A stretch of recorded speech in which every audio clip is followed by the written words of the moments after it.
అన్న దయచేసి ఈ వీడియో అందరు చూడండి అన్న. ఎందుకంటే ఏవేవో పనికిరాని యూట్యూబ్‌ల వీడియోలు చూస్తా ఉంటారు. దాని అర్థం పర్థం లేని వీడియోలు కూడా లైకులు కొడుతుంటారు. కానీ మా రైతులయి మాత్రం వీడియోలు ఎవరు చూడరు, లైక్ చేయరు, ఆదరణ అస్సలు లభించదు. మరి ఆ రైతులు ఏం పాపం చేసినో తెలవదు గానీ, ప్రకృతి అట్నే రైతులను నష్టం చేస్తుంది. ప్రభుత్వాలు నష్టం చేస్తాయి. ప్రతి ఒక్కరు రైతుని నష్టం చేస్తారు గానీ, వాళ్ళ బాధలు, కష్టాలు చెప్పుకోవడానికి ఒక యూట్యూబ్ లాంటి దాంట్లో కూడా ఎవరు సరిగ్గా ఆదరణ లేకపోతే ఎట్లా అన్నా? అందరికీ అన్నం గావాలి. అందరు తినడానికి అన్నం గావాలి. ప్రతి ఒక్కటి గావాలి గానీ, రైతుల బాధలు, రైతుల కష్టాల గురించి వాళ్ళు చేసే వీడియోలు మాత్రం ఎవరికీ అవసరం లేదన్న. ఎందుకన్నా అంతగా ఏం పాపం చేసిర్రు రైతులు? మనకు ఫాస్ట్ ఫుడ్ సెంటర్‌లున్నాయి గదా! బేకరీలున్నాయి. ప్రతి ఒక్కటి అనుకుంటారుగా అన్న.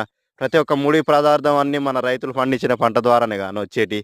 అక్కడ ఏమన్నా మిషన్‌లో, కంప్యూటర్‌లో డౌన్‌లోడ్ చేసేది కాదు గదా! దయచేసి రైతులకు గూడా, రైతుల వీడియోలకు గూడా రైతులను గూడా కొంచెం ఆదరించండన్న. ఈ వీడియో అందరికి షేర్ జేసి కొంచెం మా బాధలు గూడా చూపెట్టండన్న. ఇవన్న రైత